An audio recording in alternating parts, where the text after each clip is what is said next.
Hello and welcome to Spinster's Library. I'm Claudia and today I want to talk about Emmett by L.C. Rosen, which was published in 2023. This is a modern retelling of Jane Austen's novel Emma, and unlike some other retellings that I've explored this year, this one makes no attempt to hide that. The blurb on the back reads, Emmett Woodhouse has lived nearly 18 years in the world with very little to distress or vex him. The book continues along those lines. If you're familiar with Jane Austen's Emma, then it's not at all hard to figure out the connections, to see which characters are which. Emmett Woodhouse obviously is Emma. He's confident, wealthy, and goes to an exclusive private school in California. He's been out as gay for years and surrounds himself with supportive and loving friends who look up to him as a loving and supportive friend in return. He makes a point of being nice to everyone. The only person who manages to rattle him is his childhood friend Miles, who lives across the road. Miles is a condescending know-it-all, and Emmett is almost ready to just let that friendship die. Almost, but not quite.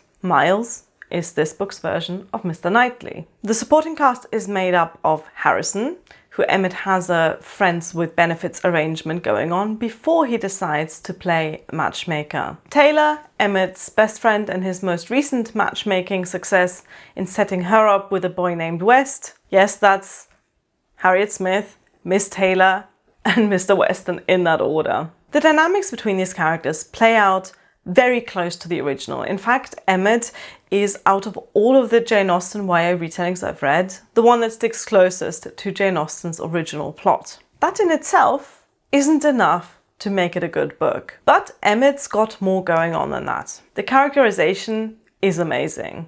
Emmett shows how you take a Jane Austen character out of its 19th century context and transplant them into a modern story while still staying consistent to Austen's original ideas. Just like Emma, Emmett is rich, confident, and keen on doing the right thing in any given situation. But it doesn't take long for the cracks in this perfect facade to start showing. While Emma's mother died when she was very young, Emmett's mother's death from cancer is just a few years before the events of the book.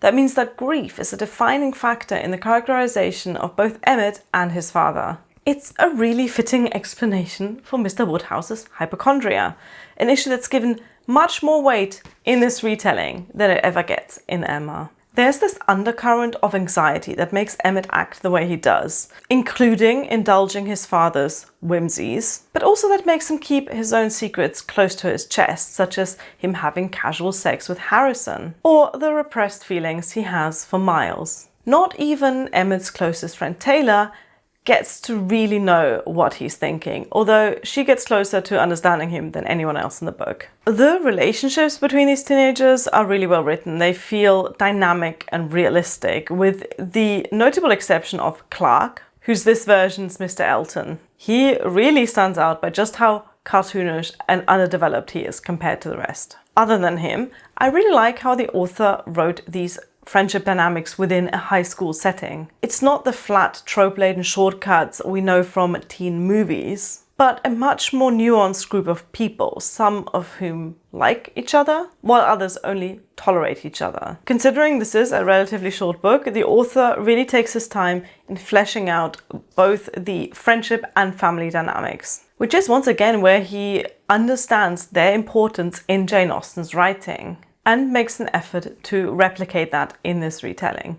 Georgia, by the way, is one of my favorite characters in this book, but also the one where I feel like an opportunity was missed. She's this version's Miss Bates. She's socially awkward and a bit lost after her best friend John, Jane Fairfax, goes to Paris for a semester abroad. She sort of attaches herself to Emmett and his friend group, and Emmett graciously lets her sit with him at lunch, even though he finds her extremely irritating. Just like in Emma, this arrogance leads to Emmett's weakest moment, in which he callously insults her in front of everyone and then instantly regrets it. But one aspect of Miss Bates's character the author didn't translate into this modern setting is that of wealth and class. In Emmett, everyone is absolutely loaded, and it makes sense for Emmett and Miles to be filthy rich, but the intricacies of the class divide, something we see in the characters of Mrs. Weston, Harriet Smith and Miss Bates. They're just missing here. The setting is, of course, a ridiculously exclusive private school where they hire a live string quartet every day to serenade the students on their breaks between classes, but there's ways of including students who aren't well off, by at least mentioning scholarships or making Harrison have to work after school, for example. It's a missed opportunity to create tension between the characters, in particular between Emmett and his best friend Taylor. Emmett is really well plotted for the first 80% of the book, but then sadly rushes the ending a bit too much for my liking. It hits so many plot points we know from Emma, the matchmaking plot with its various failures, the protagonist's downfall in a moment of undignified cruelty, the sudden realization that maybe the right person has been there all along. But just at the point where everything is coming together, where the author has the opportunity to tie up all the plot strands and the character arcs, he rushes it. It makes the ending a bit unsatisfying and is particularly frustrating because the rest of the book is so perfectly paced. For example, I would have liked to see more of John, this version's Jane Fairfax. Just like Jane Fairfax, he is hyped up while absent, and you get the feeling that Emmett is very much fed up of hearing John's praises being sung. But then when John finally shows up, there just isn't enough time to actually explore his presence at Highbury. Because, well, that's already the end of the book. He shows up on the last few pages and doesn't serve much of a purpose except to tie up George's character arc. The back of the book states that this novel is stylish, bitingly funny, and buckets of fun. But sadly, I have to disagree with funny. Like almost every other Jane Austen retelling I've read, this book is lacking in the humour department. The funniest moments are probably delivered by Emmett's father, who, just like Mr. Woodhouse and Emma, is a hypochondriac. There's one moment where Emmett and his father are eating dinner with Miles's family and everyone is praising the food cooked by Miles's mum, who's a celebrity chef.